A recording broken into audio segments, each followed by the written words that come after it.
Today I will talk about the eyes and scoliosis. It is fairly common for people with idiopathic scoliosis to also have eye problems. Adolescent idiopathic scoliosis is linked with clinical vision problems like myopia, astigmatism, strabismus, amblyopia, ocular torticollis, horizontal gaze palsy, and sometimes even blindness.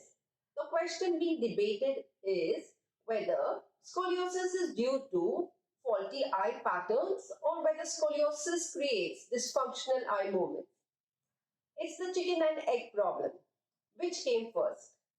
My theory is that our eyes try to adapt to the threats in our environment. The muscles controlling the eyes are the fastest and most coordinated in the body. So, if the environment is threatening, frightening, or traumatic, our brain takes action to help us survive the attack. If fight flight is not available, we try not to see astigmatism or try to see to the corner of the eye, strabismus, look covertly, ocular torticollis, or glance furtively, nystagmus. I remember once when my father was raging, I stood there staring at him in shocked disbelief. He construed it as defiance and screamed, "I'll break your face if you look at me like that." Quickly, I looked down in fear. That, I feel, was the beginning of my messed up eye focus, which was further exasperated by the sexual abuse and emotional abuse, which then led to spinal misalignment. Posturologist Annette Verpelet confirms my theory that eye misalignment affects posture and ocular motor imbalance results in adaptive compromises at multiple levels throughout the body. Misaligned eyes lead to a misaligned spine. However, she only addresses the physical side of misalignment, not the emotional reasons. To heal, we have to fix the root cause of the eye misalignment. As per my experience and also reading posts online, often it's the right eye that is out of whack. My right eye is not my dominant eye, as is usually the case if you are right-handed. If you want to check which is your dominant eye, just imagine shooting. Which eye do you use to focus to shoot? That's your dominant eye. Interestingly, it has been noted that people with schizophrenia and other forms of depression are left eye dominant. Now, why the right eye? According to my research, our right eye is the one connected to our right amygdala, which is where we process most of the threat activation. The right amygdala is associated with negative emotions. Emotions associated with avoidance like fear, shame, disgust, and helplessness are all housed in the right, while emotions linked to approaching and engaging with the world like happiness, pride, anger are in the left side of the brain. Now, not all the optic nerve fibers from one eye cross over at the optic chiasm, but nearly about half of them remain on the same side of the eye.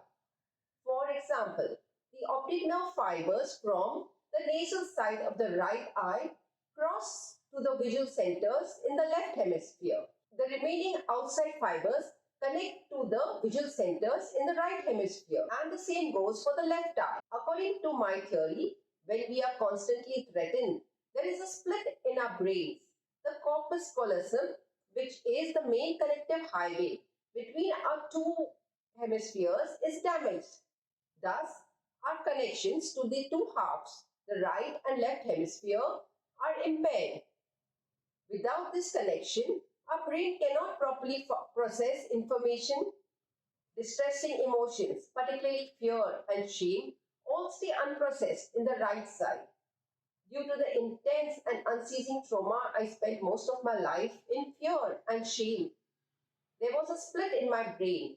My emotional part, right brain, got stuck at 13 years of age. when I collapsed at the sheer weight of the trauma, while my apparently normal part, my left logical side, allowed me to cope and survive in the present. I lived in a state of hypervigilance, always on my guard, always looking over my shoulder, while averting my gaze in utter shame of being mocked, ridiculed, shamed, and blamed for not living up to the twisted needs and expectations of my family. Both the optic chiasm and corpus callosum are involved in binocular vision, where our brain integrates information from the two eyes into one coherent whole. The optic chiasm helps coordinate eye movements, while the corpus callosum integrates stimuli from both opposite sides of the brain.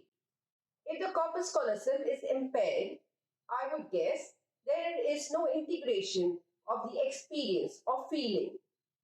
We become unemotional, split brain zombies, existing and surviving, but dead inside. Psychophysiologically, my mind's eye was fixated on looking over my right shoulder while averting my eyes in shame. My right eye trying to decipher what is happening behind my back. Is my father still around? Or is that creepy cousin back? Or is my grandmother in one of her moods? Or is it possible that my uncle has bad intentions towards me? Not surprisingly, my eyes went off in two different directions. Living in a threatening home environment, the logical left side focuses on the present, while the right brain is stuck in a state of hypervigilance, focused on any incoming threats. Because it is looking over the right shoulder, twists. This affects the alignment of the atlas and the axis, the topmost vertebrae in the spinal column, which in turn causes the cervical spine to curve towards the left. Our eyes adapt in different ways to our threatening environment, which in turn leads to the common compensatory pattern. In my case, constantly being aware of my environment behind my back curved my cervical spine to the left. Then the thoracic spine compensated by twisting to the right, while the lumbar spine twisted to the left, and my coccyx twisted to the right. In an unsafe home, the threats never abate. Since this is your developmental stages of growth, your eyes get permanently fixed in this abnormal state of non-binocular vision. The eye must grow into this unnatural state of threat focus, split brain functioning. Thus, ocular misalignment leads to spinal misalignment, which is how scoliosis develops. There has been research showing that many eye problems could be related to adverse childhood experiences. Interestingly, mind body psychotherapist Alexander Lowen, in his book Bioenergetics, explains how chronic fear becomes structured in the body as an armored state of apprehension. The energy is locked in the ring of tension around the base of the head. Now, the person must make a conscious effort to focus his eyes, which imposes a serious strain on the eyeball and the ocular muscle. Almost all idiopathic scoliosis is diagnosed as thoracolumbar scoliosis, wherein the right thoracic and the left lumbar spinal curve is investigated while ignoring the other minor curves in the neck and hip, but which is where the misalignment mostly begins. It makes sense that to heal scoliosis, we must try to fix the origin of the cause, the eyes. Incorporate different eye movements, up, down, left, right. Doing eye movements and tongue circles is a great way to release the stuck eye and neck fascia and muscles. Using an eye patch on my dominant eye has not been very effective in improving my right eyesight, but some have expressed positive results. Try to get emotion in the mix when doing eye movements. Dopamine bursts can kickstart dormant eye muscles. Food foraging is a great way to get your eyes moving left, right, up, down, while the thrill of finding something gives a burst of dopamine. I found riding pillion on my son's bike, doing tongue rolls, and darting my eyes from left to right, looking for fallen coconuts, is a great way to exercise my eyes. It's also a form of EMDR. eye movement desensitization and reprocessing. This bilateral stimulation helps facilitate communication between the left and right hemisphere. This allows the brain to process memory by stimulating both sides of the brain. I know I've been able to process and integrate quite a bit of trauma through this method. Neuroscientist Andrew Huberman advises shifting your straw hole vision to panoramic vision quickly calms your stressed nervous system and relaxes your eyes. Watching the sunset or taking up a sport like ping pong or tennis can help exercise your eye muscles and reduce stress. Remember, when emotion accompanies eye exercises, they are most effective. Our eyes come alive when we feel excitement, joy, and gratitude. Find your glimmering moments of eye catching experiences. I heard a postural restoration expert stating that dance is a great way to improve posture. Dancing not only improves eye head coordination but is also great for overall balance and agility. There are so many options and activities to get your eyes moving out of the stuck state of hypervigilance. Explore what lights your fire and puts the sparkle back into your eyes. In all postural healing that involves the musculoskeletal system, the younger you are, the quicker and better the results. I began truly healing when I was in my late 40s, which is kind of when your body is beginning to decline. But let me tell you that it is never too late to begin your journey of healing. I can attest there has been an incredible improvement in my spinal curvature.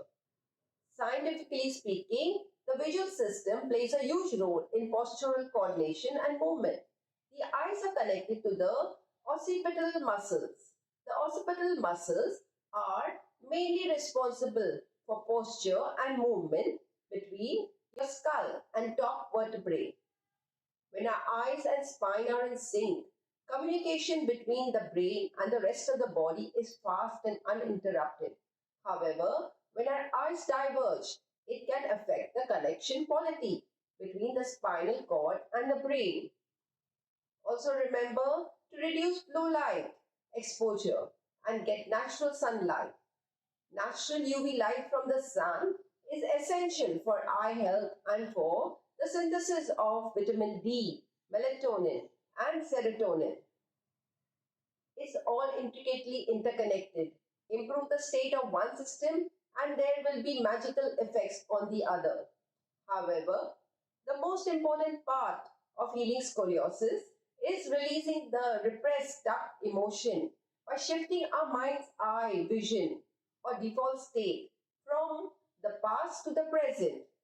Moving the internal eye focus from hypervigilance and shame states to feeling safe and feeling okay inside is a way to heal. Take out my fermented hibiscus drink.